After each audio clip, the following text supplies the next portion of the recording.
இன்றைக்கி ஹிந்தியில் இருக்கக்கூடிய பாரஹெடி பற்றி பார்க்கலாம். பாரஹெடினா என்ன? தமிழில் இருக்கக்கூடிய உயிர்மை எழுத்து மாதிரி தான் நம்மளுக்கு ஹிந்திலையுமே உயிர்மை எழுத்துக்கள் இருக்கும். Union of vowels and consonants, உயிர் எழுத்தும் மெய் எழுத்தும் சேர்த்து வரக்கூடியதான் உயிர்மை எழுத்துன்னு நம்ம பார்த்தோம். கரெக்டா? ஓகே, இப்போ நம்ம ஹிந்தியில் இருக்கக்கூடிய வவல்ஸையும் கான்சனன்ட்ஸையும் ரிவைஸ் பண்ணிவிட்டு அதுக்கப்புறமா ஒரு அடுத்த 5 லெட்டர்ஸ்க்கான பாரஹெடி பார்க்கலாம். ஓகே, ஹிந்தியில் நம்ம வவல்ஸை எப்படி சொல்லுவோம்? ஸ்வர் அப்படின்னு சொல்லுவோம். இதுதான் நம்மளுக்கு ஹிந்தியில் இருக்கக்கூடிய உயிர் எழுத்துக்கள் 13ன்னு இருக்கு, 13 லெட்டர்ஸ். ஓகே ஓகே, என்னெல்லாம் ரீட் பண்ணுங்க பார்ப்போம். அ ஆ இ ஈ உ ஊ ஹ்ரு ஏ ஐ ஓ ஔ அம் அஹ. ஒரிக்க கூட ரீட் பண்ணுங்க, சேர்ந்து ரீட் பண்ணுங்க. அ ஆ இ ஈ உ ஊ ஹ்ரு ஏ ஐ ஓ ஔ அம் அஹ. ஓகேயா? இது ரிவைஸ் பண்ணியாச்சு. அடுத்து எது ரிவைஸ் பண்ணும்? கான்சனன்ட்ஸை ரிவைஸ் பண்ணிடலாம். கான்சனன்ட்ஸை நம்ம ஹிந்தியில் என்னன்னு சொல்வோம்? வியஞ்சன். தமிழ் என்னன்னு சொல்வோம்? மெய் எழுத்துக்கள். இதில் 37 லெட்டர்ஸ் இருக்குது. ஓகேயா? ஒரிக்க கூட ரீட் பண்ணிக்கலாம். கா க கா க ஞா சா ச ஜா ஜ ஞா டா ட டா ட நா தா த தா த நா பா ஃப பா ப மா யா ரா ல வா சா ஷ ச ஹ இக்ஷ இத்ர ஸ்ர ஞ. ஓகே, இதை கூடவே அப்படியே ரீட் பண்ணியிருப்பீங்கன்னு நினைக்கிறேன். ஓகே, அடுத்து நம்ம ஒரு 5 லெட்டர்ஸ்க்கான பாரஹெடி பார்த்துடலாமா? ஓகே, இன்றைக்கி நம்ம பார்க்க போகிற லெட்டர் வந்து தா. இதுக்கு எப்படி எழுதுவோம்? அதே மாதிரி தான் உயிர் எழுத்துக்கள் எல்லாமே நம்ம எழுதியிருப்போம். பக்கத்தில் மெய் எழுத்து எல்லாமே எழுதியாச்சா?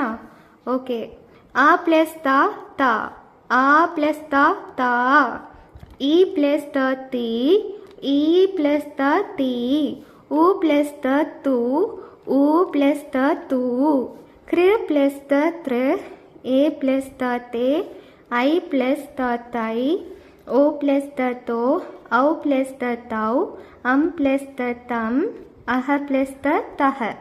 ரீட் பண்ணிக்கலாம். தா த தா தா தி தி து து த்ரு தே தை தோ தௌ தம் தஹ.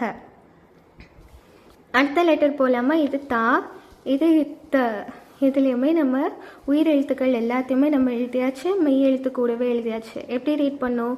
ஆ ப்ளஸ் தா தா, ஆ ப்ளஸ் தா தா, இ ப்ளஸ் த தி, இ ப்ளஸ் த தி, உ ப்ளஸ் த து, உ ப்ளஸ் த து, ஹ்ரு ப்ளஸ் த த்ரு, ஏ ப்ளஸ் த தே, ஐ ப்ளஸ் த தை, ஓ ப்ளஸ் த தோ, ஔ ப்ளஸ் த தௌ, அம் ப்ளஸ் த தம், அஹ ப்ளஸ் த தஹ. அப்போது தா தா தி தி து து த்ரு தே தை தோ தௌ தம் தஹ. அடுத்த லெட்டர் பார்க்கலாமா? ஓகே, இது தான்ற லெட்டருக்கு நம்ம இப்போ பார்க்கலாம். ஃபஸ்ட்டு ஃபுல்லாக நம்ம உயிர் எழுத்து எழுதியாச்சு, மெய் எழுத்து எழுதியாச்சு. சேர்த்து வாசிங்க பார்ப்போம். ஆ ப்ளஸ் தானா என்ன வரும்? கரெக்ட், தா. ஓகே, அப்போ இப்போ புரிஞ்சிருக்கோன்னு நினைக்கிறேன். தா தா, தி தி, து து, து. இது ஏயும் தாவுனா ஏ ப்ளஸ் தா தே, ஐ ப்ளஸ் த தை, ஓ ப்ளஸ் த தோ, ஔ ப்ளஸ் த தௌ, அம் ப்ளஸ் த தம், அஹ ப்ளஸ் த தஹ. ரீட் பண்ணிக்கலாமா? தா தா தி தி து து த்ரு தே தை தோ தௌ தம் தஹ.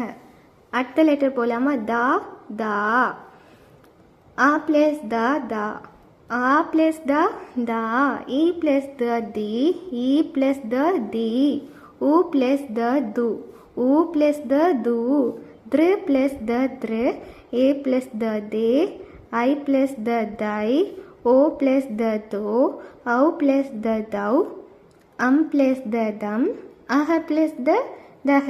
ஓகே, கரெக்டாக கெஸ் பண்ணியிருக்கீங்க. தா தா தி தி து து த்ரு தே தை தோ தௌ தம் தஹ. இதில் இதுதான் தை, இது தே. இது கொஞ்சம் மாற்றி எழுதிட்டேன். இதை மட்டும் பார்த்துக்கோங்க. இது ஐ, இது ஏ. ஐ ப்ளஸ் த தை, ஏ ப்ளஸ் த தே. மீதி எல்லாமே கரெக்டு தான்.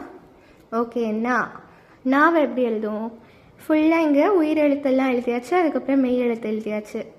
ஓகே, ஆ ப்ளஸ் நானா, ஆ ப்ளஸ் நானா, இ ப்ளஸ் நான் நீ, இ ப்ளஸ் நான் நீ, ஊ ப்ளஸ் நான் நூ, ஊ ப்ளஸ் நான் நூ, கிரு ப்ளஸ் நான் நிறு, ஏ ப்ளஸ் நான் நே, ஐ ப்ளஸ் நான் ஐ, ஓ ப்ளஸ் நான் நோ, ஔ ப்ளஸ் நான் நவ், அம் ப்ளஸ் நான் நம், அஹ ப்ளஸ் நான் நக. இது எல்லாத்துக்குமே மெயினாக என்ன வருது? உயிர் எழுத்து என்ன தெரிஞ்சுக்கணும், மெய் எழுத்து என்ன தெரிஞ்சுக்கணும். நம்ம தமிழில் எழுதக்கூடிய அந்த காக்கா கீக்கி கூ வரிசை தான் இது எல்லாமே. ஈஸியாக இருந்துக்கும்னு நினைக்கிறேன். தேங்க்யூ.